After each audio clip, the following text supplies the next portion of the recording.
Colombia es una nación que ha vivido bajo el yugo inclemente de la guerra desde hace décadas.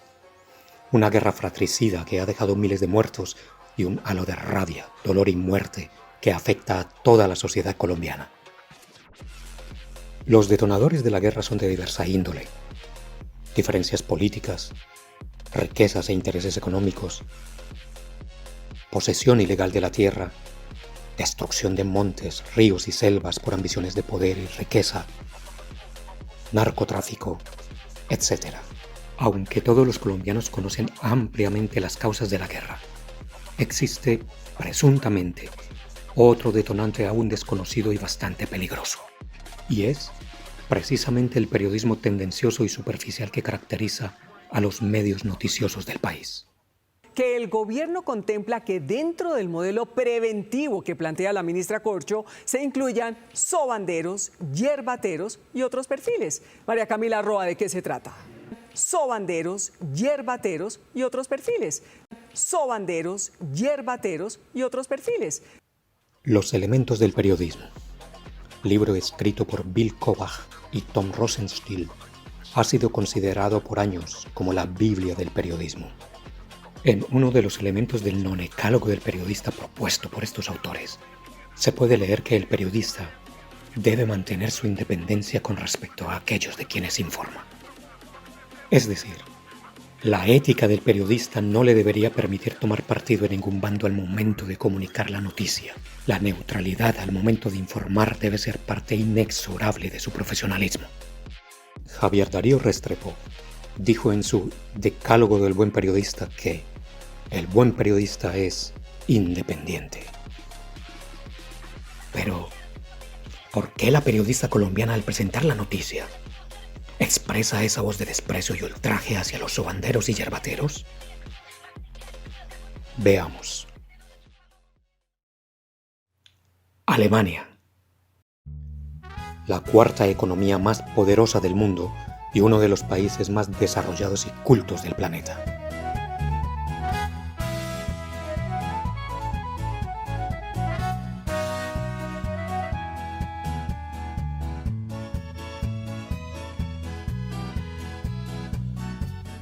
En esta nación existen unos profesionales de la salud que se les conoce como los Heilpraktiker.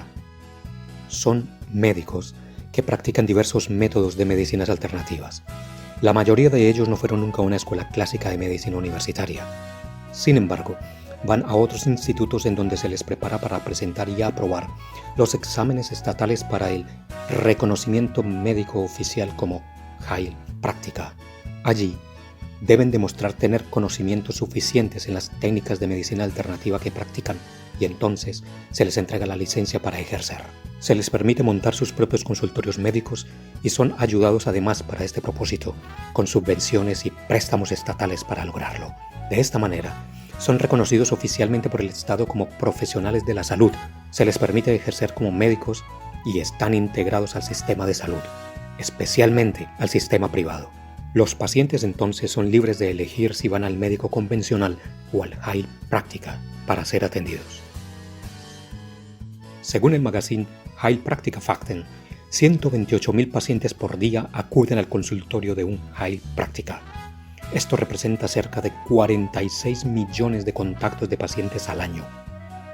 Los Heilpraktiker en Alemania son entonces un pilar fundamental y muy importante para el sistema de salud de la República Federal Alemana. Pero, ¿qué hacen exactamente los Heilpraktiker? ¿Qué clase de métodos de curación emplean con sus pacientes? Definamos primero la palabra Heilpraktiker en español. Esta palabra está compuesta de dos vocablos, Heil y Praktika. Praktika significa practicante y Heil viene del verbo heilen, que significa curar. Por tanto, podríamos traducirlo como practicante de curación, o lo que en términos coloquiales se conoce como curandero.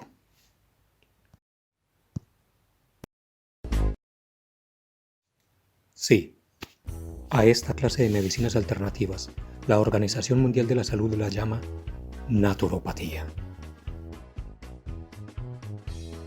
A esta categoría, según la misma Organización Mundial de la Salud, pertenecen, por sus diversas formas de sanar, los acupunturistas, los aromaterapistas, musicoterapistas, los homeópatas, los que practican iridología, los consejeros nutricionales o dietistas, las parteras, los que sanan mediante técnicas de relajación como el yoga, tai chi y en fin, un largo y muy largo etcétera de otros perfiles.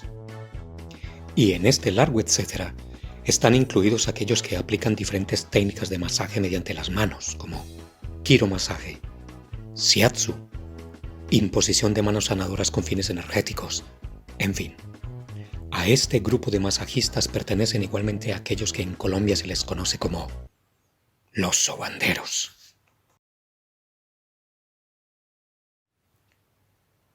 Al grupo de los Heilpraktiker en Alemania pertenecen también aquellos que curan mediante las propiedades medicinales de tierras, aguas, plantas, hierbas y hierbajos.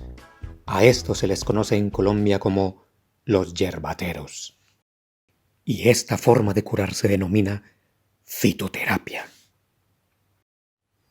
Estas dos últimas categorías mencionadas, sobanderos y yerbateros, son reconocidos como profesionales de la salud por el gobierno de la República Federal Alemana. Sin embargo, la periodista colombiana de uno de los más prestigiosos noticieros del país se refirió a ellos con una abominable actitud de desprecio y clasismo. Que el gobierno contempla que dentro del modelo preventivo que plantea la ministra Corcho se incluyan sobanderos, yerbateros y otros perfiles. Con esta actitud, la periodista manifiesta no solo su falta de ética y profesionalismo, sino también su ignorancia por falta de investigación. Es precisamente este periodismo tendencioso y superficial que caracteriza a los medios noticiosos del país, lo que lo hace peligroso y, presuntamente, lo convierte en un detonador más de la sangrienta guerra que se libra en Colombia. En estos tiempos en los que se hacen esfuerzos para lograr por fin la paz total que los colombianos anhelan, esta clase de noticias presentadas de esta manera detonan discusiones callejeras entre simpatizantes y enemigos del gobierno de turno que pueden terminar trágicamente con un par de muertos en las calles y pueblos de la nación. ¿Es este un buen periodismo? ¿Son los periodistas también culpables de la guerra y los muertos que ha sufrido Colombia en las últimas décadas? ¿Qué piensan ustedes? Escríbeme por favor tu opinión aquí debajo. Comparte y pregunta a tus amigos lo que piensan. Muchas gracias.